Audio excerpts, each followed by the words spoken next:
Good day, ladies and gentlemen.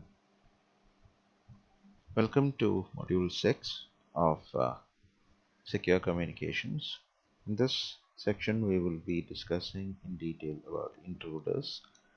Module 6 encompasses details on what and how intruders are identified and managed. We will also focus on passwords and its management. The first part, uh, in the first part, we will be concentrating on intruders. Now, intruders in general is a very big issue as far as a network is concerned because the network administrator would want access to be limited to a certain class of people. Looking at the example at St. Joseph's, our management and our network administrator would want the network to be limited to use among the students and faculty as employees of this organization. People from other organizations are usually not given access to the college network unless they come in for some legitimate use and they are given exclusively given guest privileges. So, an intruder is anyone who gains access to the system without appropriate permissions and authorizations. Now, this can happen anyway. This can either happen on the local network or, I mean, within the premises. The person can be within the premises of the organization and he can gain access, or maybe through some remote method. So, someone at some foreign country, for that matter, can try and gain access into the organizational network. Now, the intruders are generally classified into three categories: the masquerader, misfeaser, and clandestine user. Now, depending on various level of competencies, so kind of expertise of each of these different category of user might be slightly different. And ultimately, once an intruder gains access to the network system, you really don't know what he or she is up to, or what this intruder is up to. Maybe he might use our system to further attack some other system, or maybe do some little mischievous things within our network. Now, talking about the different classes of intruders, mas- masquerader is a category of intruder who somehow gains access to the network without being a legitimate user. Okay, so someone from an external, some other organization coming to the premises of our institution and gaining access to our network, or maybe remotely gaining access to a network. Someone who is not in any way associated to this organization gaining access to this network is what you call a masquerader.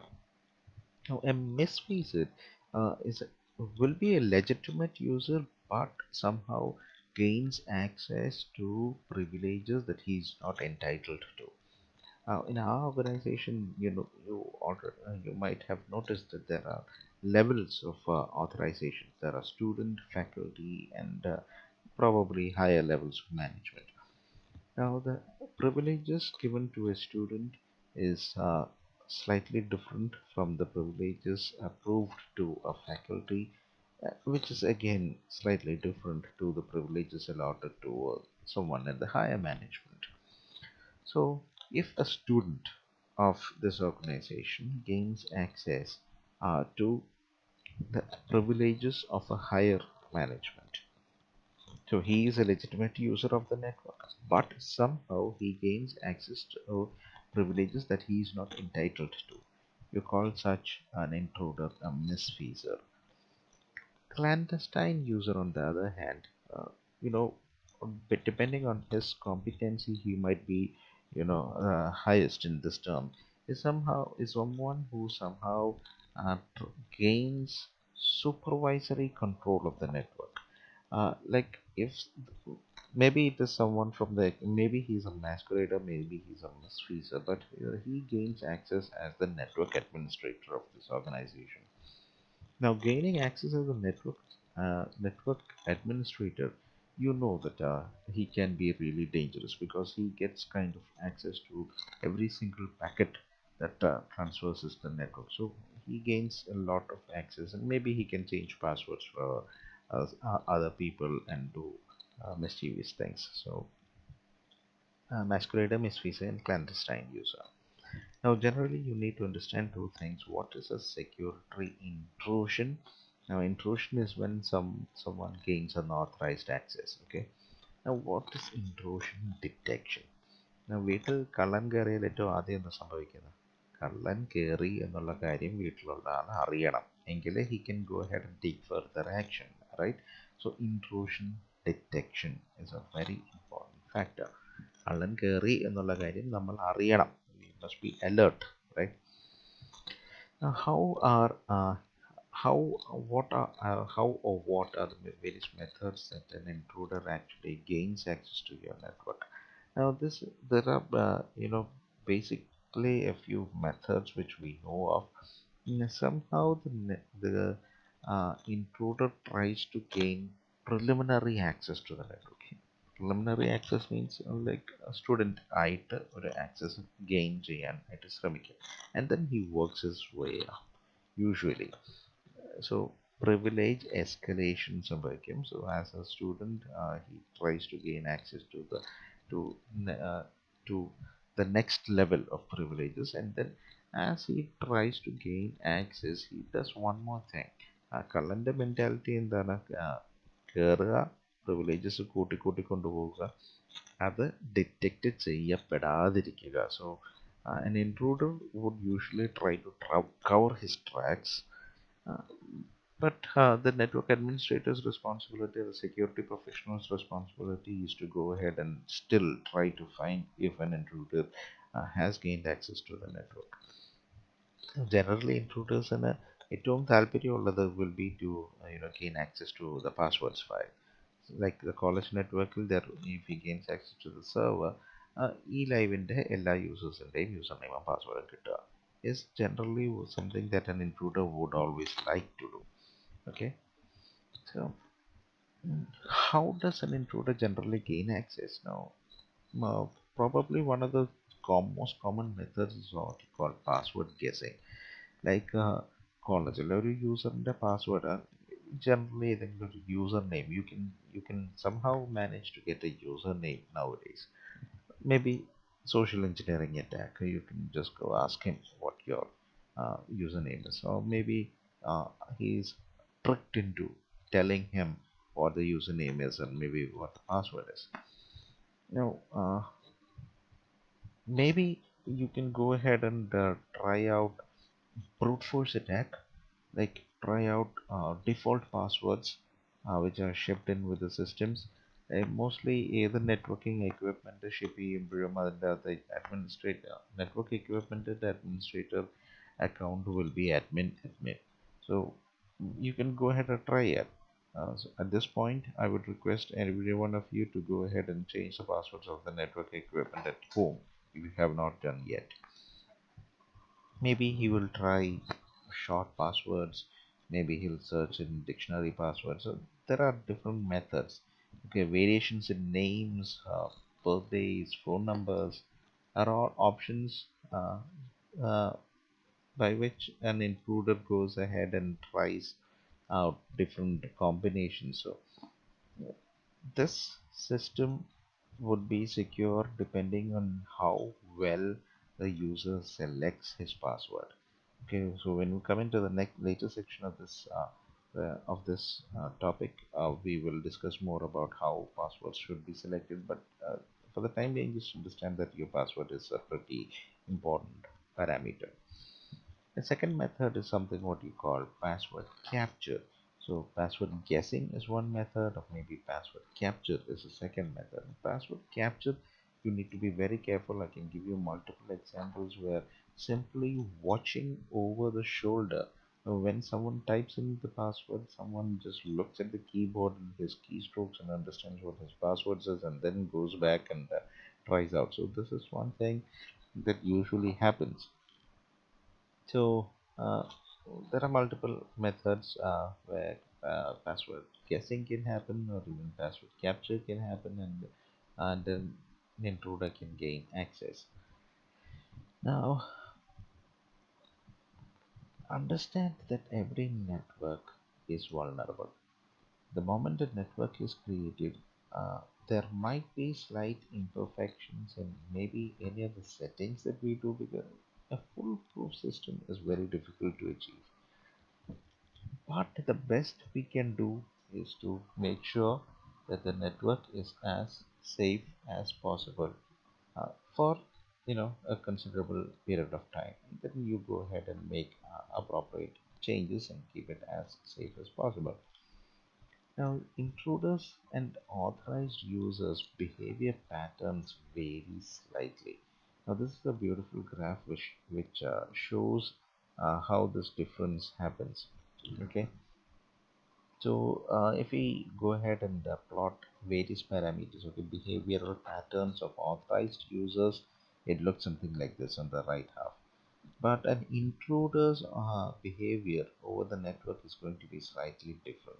Now, there might be common areas which is very difficult to identify, but still, mostly an average intruder's behavioral pattern will be different from that of a legitimate user, and this difference is what usually helps a person to be detected. How is detection being done? Well, you have something called intrusion detection system, which may be on individual hosts on the network, or maybe it is going to take a wider network-based system. So there are systems to detect intruders, and that is what we need to learn about. And these intrusion detection systems has quite a few components associated to it. There might be sensors, there might be analyzers, and other systems used in it. So those are how does intrusion detection happen? Is something that we're going to see in detail. So there are quite a few approaches as well on how these intrusion detection systems work, are broadly classified into two systems: the statistical anomaly detection and the rule-based detection. Now, statistical parameters, when statistical parameters are being analyzed, you have this statistical anomaly detection, you know, further classified into threshold based or profile based, which we're going to see. So there might be a few measures and maybe a rule based system. So there might be specified rules, and if there are deviations from this rule, then you say that it is going to be an intruder. Now, statistics of what? Rules of what? What are your measurement matrices? A few measurement matrices are listed here. One example of a measurement matrix based on which an intruder can be identified is the login frequency by day and time. So, generally, Facebook, for example, says that a legitimate user of Facebook attempts to log in somewhere between 8 to 16 times a day. Okay, you might not notice that, but if you constantly go ahead and take a log of it, you too might be logging into your Facebook account for quite a few number of times. Now, suddenly on one particular day, if your account is being or tries to gain access to Facebook account for a much higher number uh, in the same day. So you will go ahead and you log in for 8 times, and the illegitimate user might go ahead and log in for another 10 times. So there is significant difference in the login frequency. Maybe one of the parameters. The frequency of login at different locations. Like generally, as a student of this place will be logging in from associated places. I will be logging in from this location. uh, Frequent flyers, on the other hand, might be logging in from different locations. So there needs to be slight differentiation on those terms. Maybe what is the time since the last login? Okay, maybe one parameter. How many password failures goes uh, in different attempts, between different attempts? So there are quite a few parameters based on which intrusion detection happens. Audit records are very important tools. Audit record is when the network manager or maybe a security professional takes audit of the networking equipment and the traffic network traffic across the organization. So these can be based on logs of routers or logs of security firewalls. But this is all uh, you know deterrent here in that different networking equipment might give you audit records in different formats. So analyzing these audit records is a tedious task because it might not be in a format that you really want it to be. Right? The the products from Barracuda networks will be different from the logs that are generated from Cisco networks networking equipment. No, for the same person, the same network, if you have uh, if you have networking equipment from multiple vendors, then the records that comes in is going to be in different formats and different fields might be parameters in different networks. So might be a slightly tedious task for the network system administrator to take decisions based on that. Oh, coming into the different kinds of detection techniques, statistical anomaly detection is one where you have two further classifications. So it is mostly statistical parameters of these measurement frequency, measurement parameters that we mentioned about. So these measurement parameters will be analyzed based on statistical data. So there might further division into threshold based or even profile based. Now threshold based is where a specific count, a threshold, like say for example the number of logins per day. You say that an average user might log in between 8 and 10 times in a day. Say for example suddenly you see that the login attempts changes to 24 times. Now that is serious. Um, eight, 8 times or 10 times a day for an average user. Maybe he gets he's free on that particular day and he might go ahead and log in for quite a few more times, like say 15 times. But sudden jump to 24 times or 50 times per day, then there is something serious about that. So that's what you call the kind of threshold based.